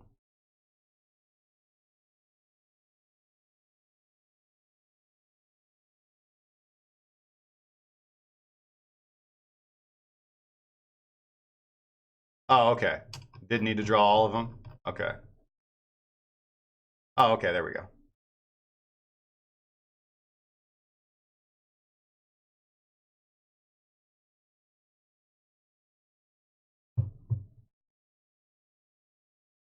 Cool. So it is in order.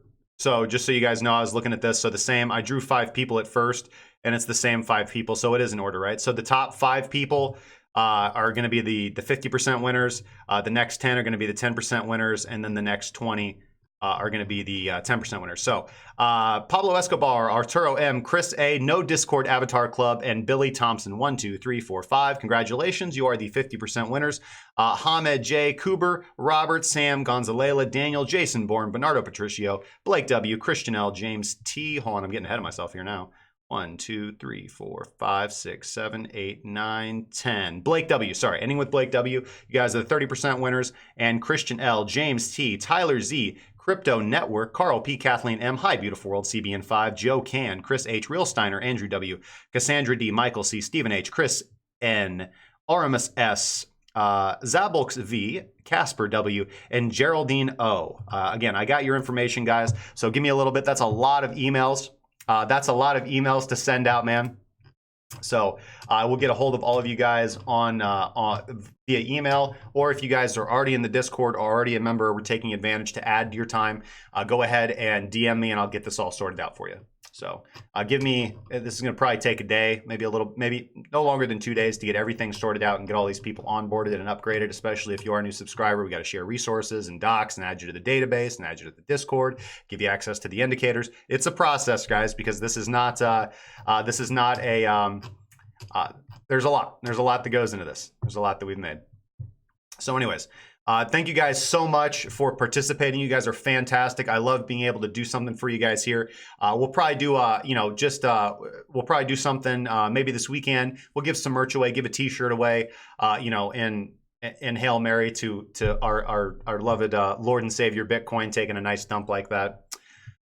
So anyways, you guys are busy in the chat, man. What's going on? Sorry.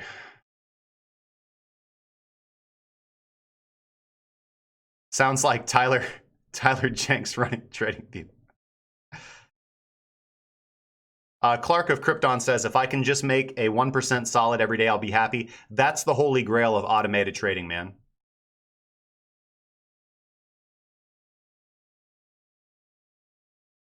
Hashtag anticlimactic. Sorry, guys, but congratulations to all the winners. You guys are absolutely fantastic. If you have any questions, comments, concerns, or sarcastic remarks, please leave your comments in the section down below. Let's get back over here in the live scene. What's going on with Mr. Bitcoin?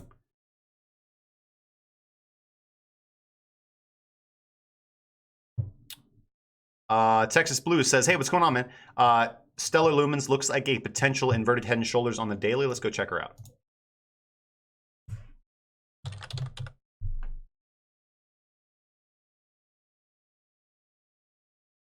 All right, so the last time we looked at lumens was going to be March 25th. So the last time I looked at lumens was March 25th. That close of, in the last time I looked at this was the close of the 3 a.m. 8-hour candle. Whoa, stay right there. March 25th would have been here. And it was a very risky long trade on confirmed time transformation. Not interested, looking for HTF weekly or 3-day support. If 2500, 2535 does not hold, then retest of 2350, 2400.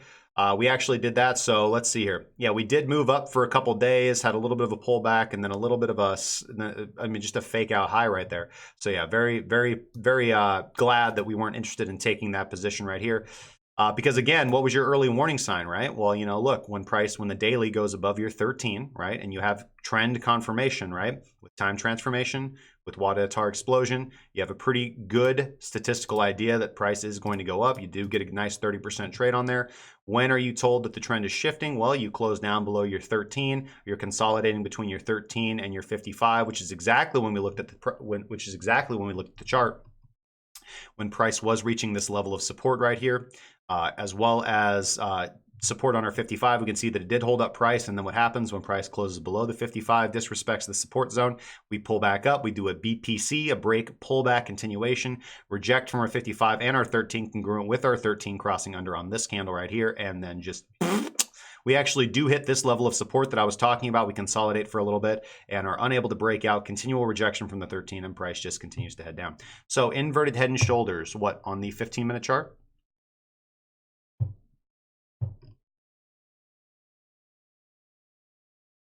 You're talking about XLM USDT?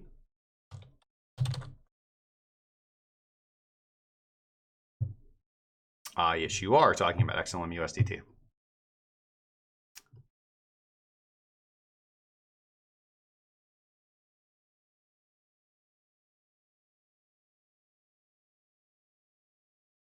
WebDev Nuvi says, let me explain a little further. This lawsuit against Bitfinex and Tether is an attack on Bitcoin. Make no mistake, shots are being fired. The fiat banksters are getting nervous. Potentially, man. A lot of crypto holders are about to get finessed out of their coin.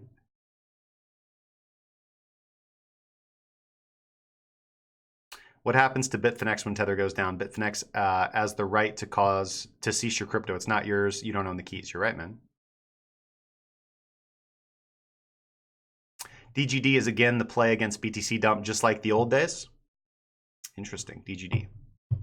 We'll look at DGD here in just a second.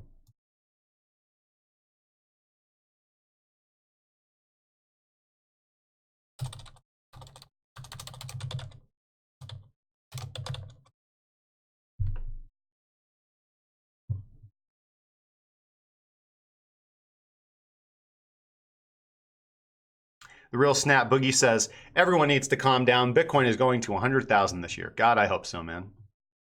Moon boots are securely fastened.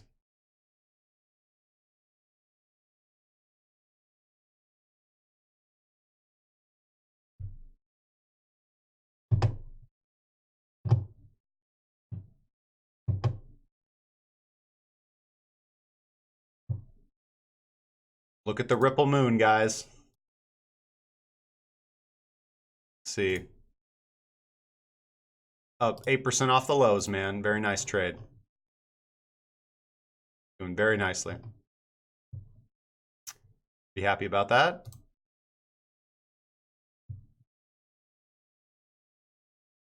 EOS doing really well also. And Bitcoin and Ethereum not doing anything. Tron pulling back from its highs. As well as Bitcoin Cash. Bitcoin Cash actually looks pretty weak. And Cardano. Cardano doesn't look great, man. It put in a high, and now it's just consolidating at its low. All right, so anyways, here's XLM USDT on the daily. Exit trade if a daily closes below the trend line, which it did. So we were long on XLM USDT from back here. Book profits here. And you guys can see our profit zones. We were actually shooting for this. You know, we were pretty bullish. You know, you're always looking for a nice high target. And then price closed below our trend line. We could have exited here. We actually would have got about the same price on our exit, but it's all good. Where's price pulling back to right now? Pulling back to this low, which was our left shoulder that you're talking about right here. So we are looking at something like this, right?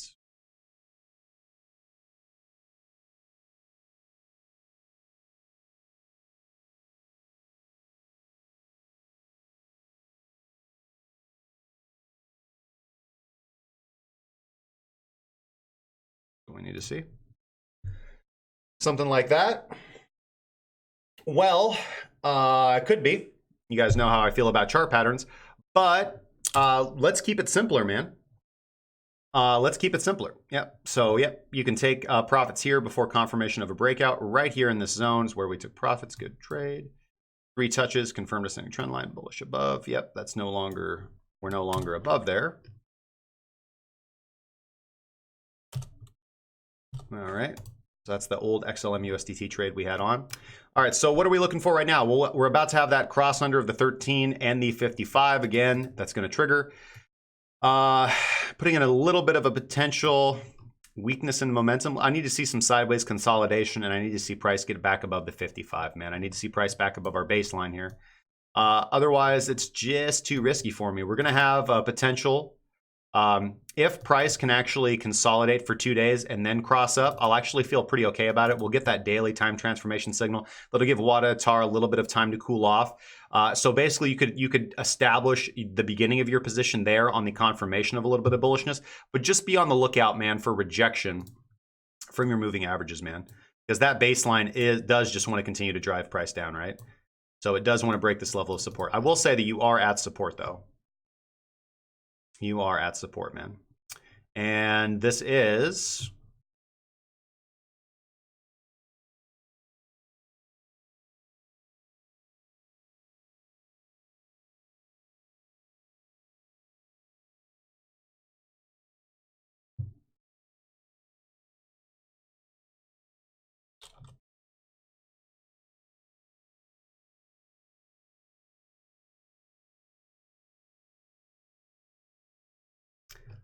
You got a bullish breaker right below you, man. All right, you got a bullish breaker from 0.9049 to 0.9389. Okay?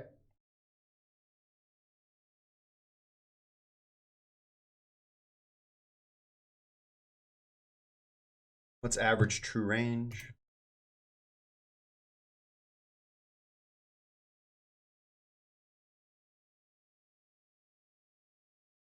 It's not bad. So yeah, if I was gonna catch a knife, man, I'd have some limit bids down there.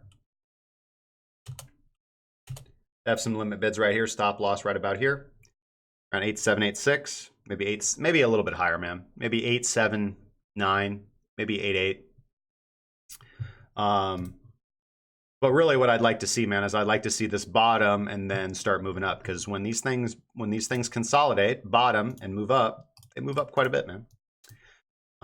When you're in a bearish trend and you try to catch a pullback, it usually looks like that. You know, usually looks like that's actually a pretty good trade, but you had indications to get in there. Yeah, but sometimes, I mean, look, let's just look at something that looks similar, right? Right? Up and then straight down again. All right, that looks quite similar. Looks quite similar to this. Up and then down. So you always want to be cautious, man, taking those pullbacks against the dominant trend. All right? It's a lot safer to take pullbacks in the direction of the trend.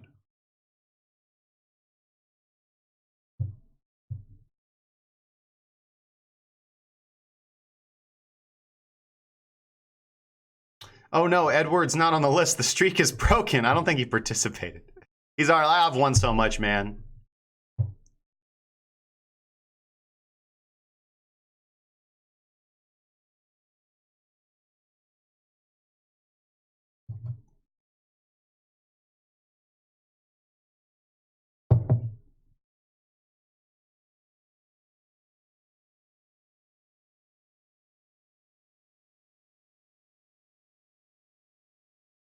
Remember when we talked yesterday about low risk, high reward on ZERP USD on Finex?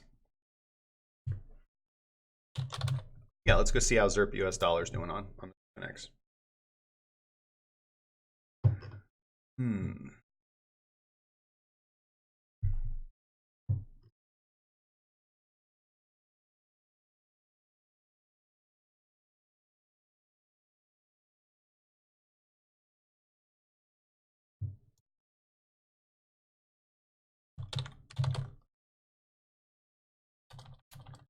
So you know what's interesting is that I think you're gonna see,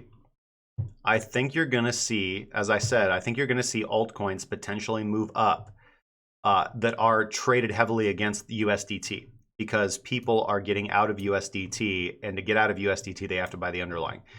From a trade perspective, again, I agree with the idea of a low risk, high reward setup buying at support. But what I didn't like about it was the fact of buying a reversal against the dominant trend. Those are inherently risky trades.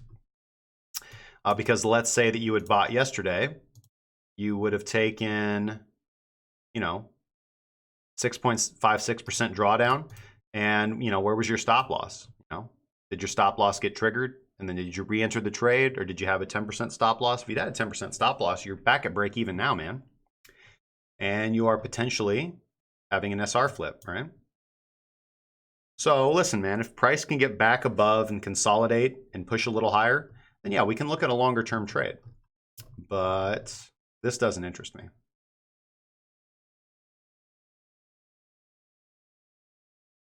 I like no-brainer trades.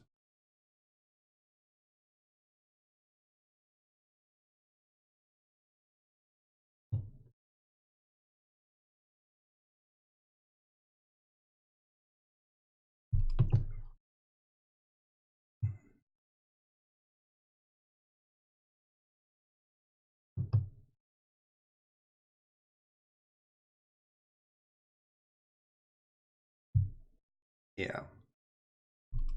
Yeah, it's not looking good for Bitcoin right now, man. Ishbin Batman says, are you guys kidding me? You're going to trade based on news. No, you can't trade based on news.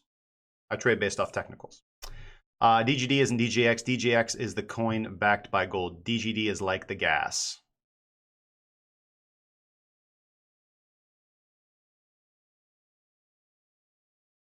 Bitcoin is going to the market cap of gold, 300K. Hell yeah, man.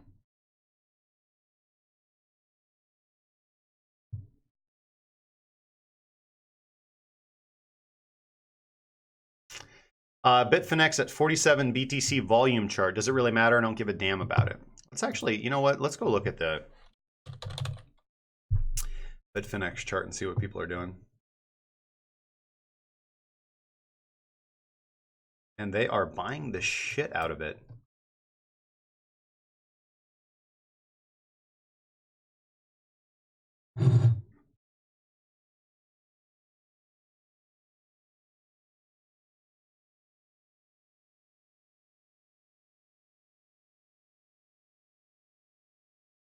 Less volume than yesterday, but interestingly enough, yeah, this doesn't matter.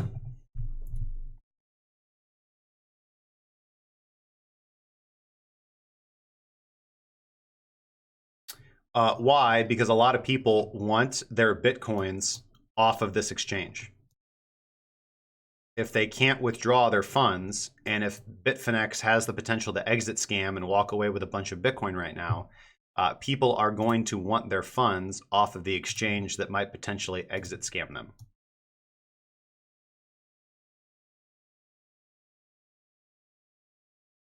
Meanwhile, the rest of the world's like, we're gonna die!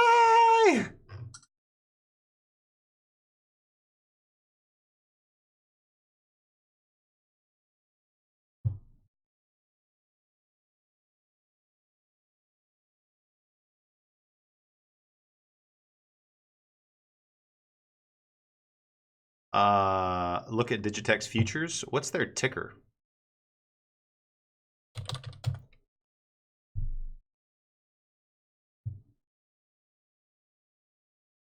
Oh, Jesus.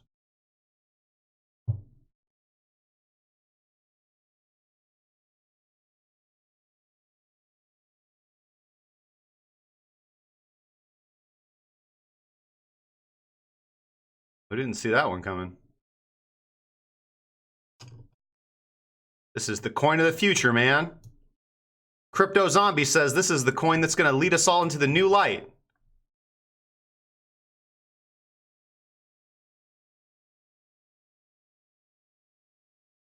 As soon as we found out that Bitfinex was on some shit. Well, guys, the latest in a series of exit scams. I don't know if it's a buying opportunity, man. It's up almost 175% from the lows, so somebody already caught that, man. And the idea that Digitex Futures is going to rally another 150% is highly unlikely. This thing probably sits here for a long time. And I wouldn't trade on HitBTC if my life depended on it. So best of luck to you, man. That's a scary one. But I like to preserve my money, man.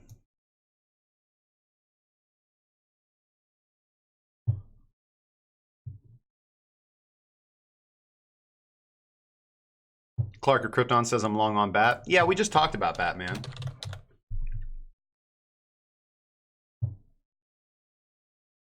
It's coming right into the buy zone, man. So if there was a coin that you wanted to try and take the chance on, it'd be BAT. But if you get the daily close below the 13, I wouldn't be in the trade, man. I wouldn't be in the trade until you reclaim this level. Like this.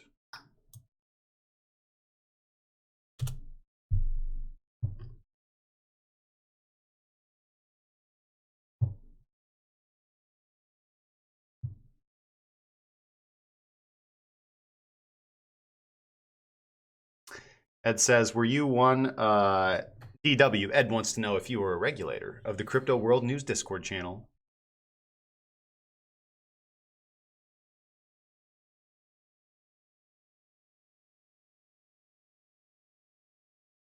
I'll look at Tron, man. You don't got to send me a bunch of BAT, bro.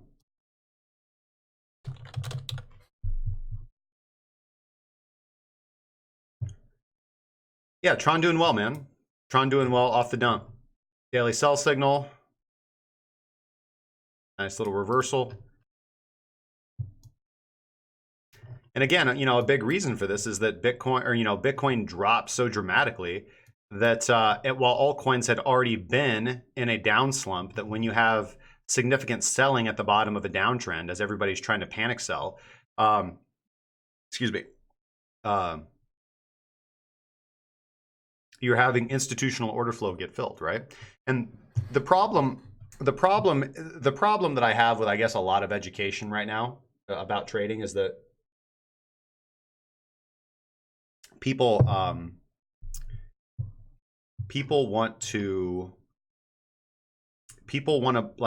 just so excited about like catching the bottom and selling the top, right? And I'm just going to tell you from experience, right, that in general, you don't make money that way, man. You know, as a retail trader, because retail traders cannot trade like institutional order flow, right? Because they're going to try and buy a bottom, right? And if institutional order flow doesn't want that to be the bottom and doesn't want to take price long, then they're just going to push price down through your stops and grab your liquidity, right? Because institutions have the money to accumulate from here to here, right? And to sell from here to here, right? Retail traders don't have the ability to buy here, to buy here and hold down to here, right? And if you are, I mean, and you're not a trader, you're an investor, and not a very good one, fortunately. So as a retail trader, if you actually want to make consistent money, I mean, okay, so many people are trying to trade like institutions, man.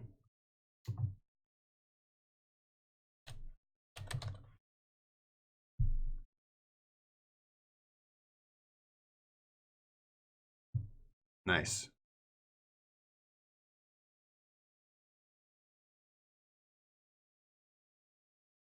Show me how powerful you are, baby. Yeah, 6:30 this morning. Everybody went in DGD. All right, we're on to something.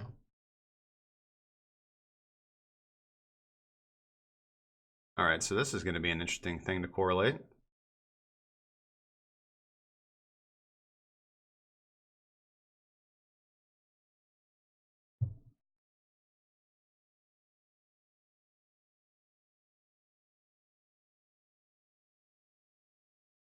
You guys better panic buy into that, man. Going up.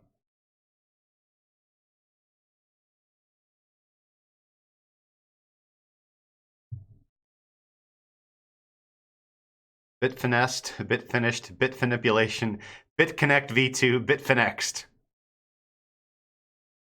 I feel like I'm not getting the chat, man.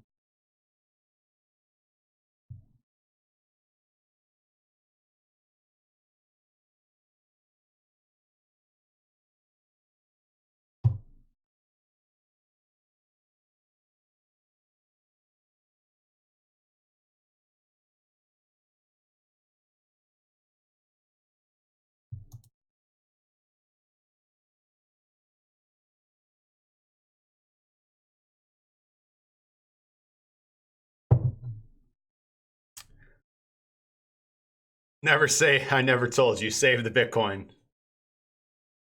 I will dump every bat I earned for BTC, and others will do the same. Guys, don't hold platform coins in a bull run.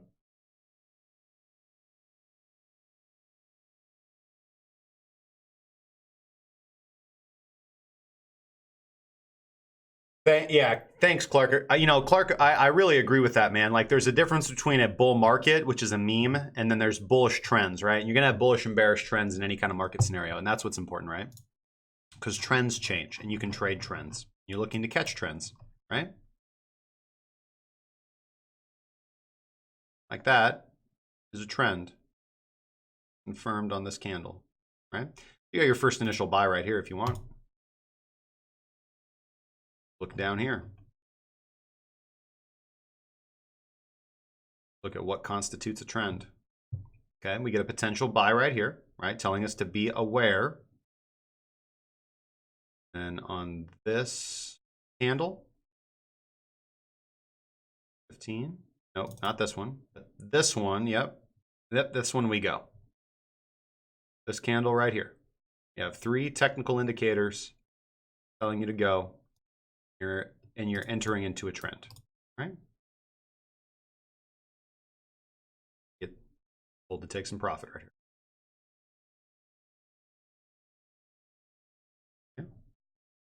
Yeah. Right here. 25% trade. I'm done for the day, guys.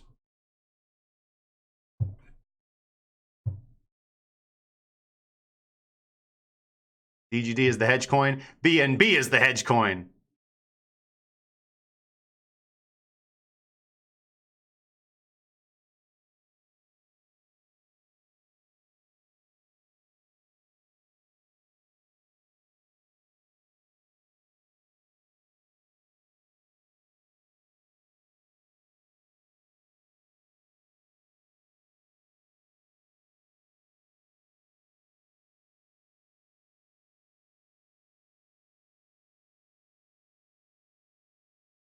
Is that a jar from which I drink water? Yeah, I only drink out of mason jars, man. It is an idiosyncrasy, man. And I use Brave browser too, guys. Okay, interesting. Thank you so much for that alert. All right, let's look at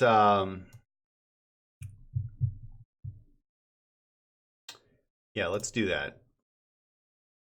All right. So let's get our handy dandy compare.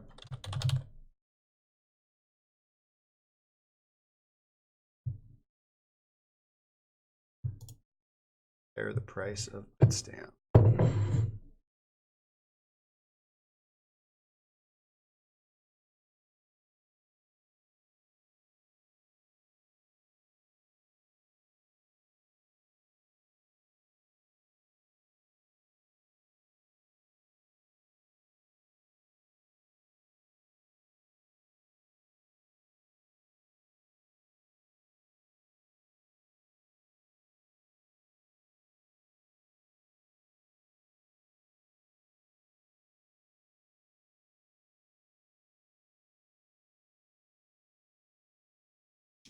All right, so interestingly enough, so the orange line is going to be the price of Bitcoin, and the blue line is going to be the price of DGD.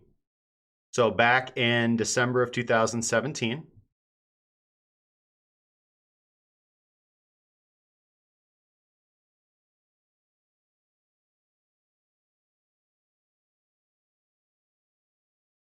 So here we have, this is the 17th actually, but Bitcoin reaches its high in December of 2017, and DGD is at a bottom. And what happens to DGD throughout January 2018 as Bitcoin's price is moving down? Actually, I don't think this is correlated exactly quite right. So let's do it like this. Let's do it like this.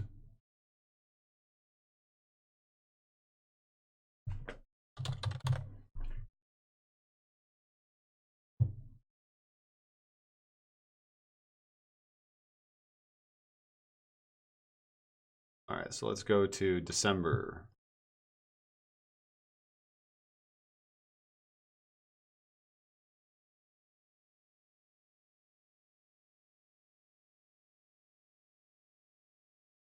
Here's December. Cool. Perfectly there. All right, so here we go. So here we're reaching the market top in Bitcoin in December 2017, and DGD is just launching. What happens as Bitcoin's price is dropping? We're at January, and it reaches a bottom, and DGD reaches a top. So yeah, I mean that's directly inversely correlated right there. You know, but then again, you just have this. It looks like this is freshly listing on Binance, so coins were pumping at that point in time. We have to remember that the beginning of 2018, we had all the major, pretty much the alts entering into their last massive push up, right? Because all the money was flowing out of Bitcoin. Thank you so much for the sub on YouTube, Simon Miners. Appreciate that, man. Welcome to the community. So, yeah, so that doesn't overly surprise me. Again, one time does not equal correlation and causation, but let's continue on with our analysis, right? Let's see here. It seems that generally both are moving. No, I mean, Bitcoin's price is consolidating sideways, meanwhile DGD is moving to the upside. Here we see both of them. Actually, Bitcoin's price is moving up. DGD is getting sold into. Here we have them moving in tandem, but then DGD, and we can look at this in its own market cycle. We don't have to look at it in direct correlation. But then let's see what happens over here.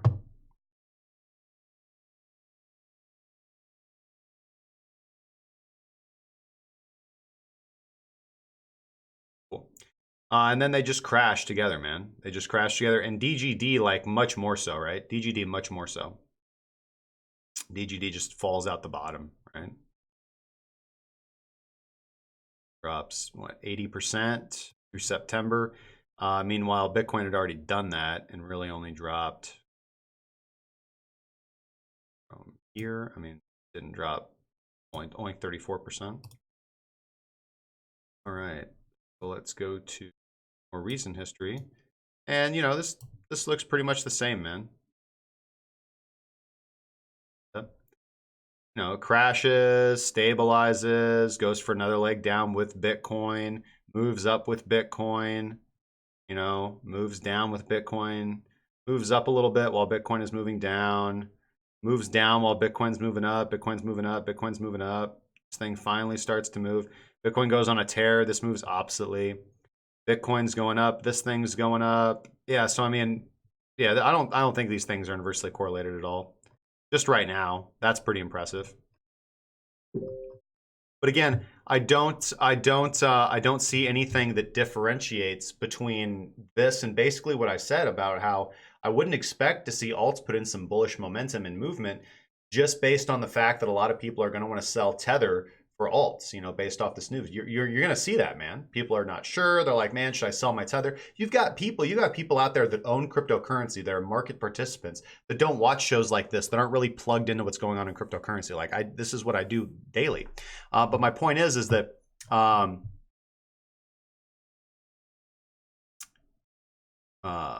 my point is there's lots of people out there who don't watch this content, who don't know what's going on. They're just going to read the news article in the Wall Street Journal, and they're going to, you know, go on and sell any Tether that they might have. Like the yin and yang, Ed McCracken. Hell yeah, dude. Go True USD for the win.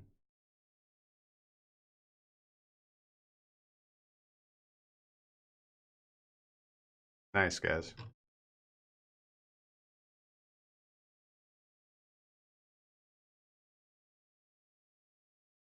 Why does Bitcoin need to close below the daily to have a possible further downwards trend? It doesn't have to. That would be, it would give us a better, it would give me a better risk to reward setup on which direction I'd like to take my position. And it's already looking pretty good, man. Already looking good.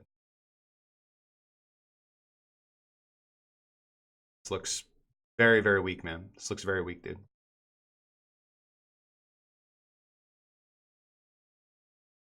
This is, I mean, you typically can't ask for a better looking shorting scenario right now, especially out the fundamental news. And it's not going to cost you a whole lot to be wrong, right? Like, what's your stop loss? Like maybe 3 to 4% if price comes back up here into your zone and closes the daily above your 13.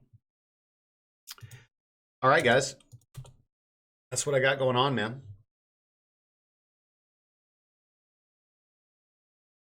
That's what we got going on. We're going to be here. It's Friday, guys, so enjoy the weekend. We will be here tomorrow evening to see how this all shakes out. Guys, I'm going to be putting out my video later this evening that really goes through the whole Bitfinex thing. I'm going to go through it line by line, article by article, and really explain, you know, everything that kind of came to pass with Bitfinex and Tether and break that down, as well as my thoughts on how all this is going to affect us moving forward. So look for that video to come out. Thank you guys so much for your comments and thoughts today. I was really inspired and excited by your chat. You guys asked for, I was really actually appreciative of you guys' comments. 4,600, man. I'd like to see price test 4,600. If 4,600 doesn't hold, then I expect us to tag 42 and retest our breakout zone. We've got this inefficiency in the market, so price already wants to go back here and test that, man.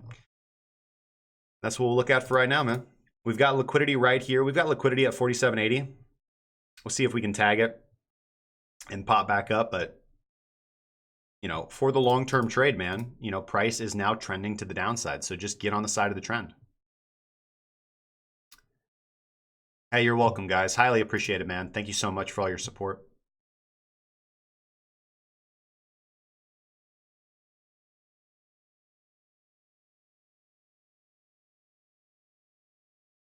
King Browser Kuka. You have to put all your funds into one coin token in one of the top 50, not Bitcoin, not stablecoin. Where am I putting it? Oh, shit.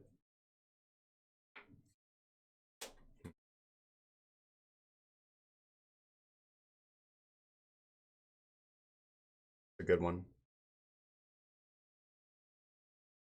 I'd have to say, I mean, you know, I'd have to say Ethereum, you know, as much as I dislike Ethereum.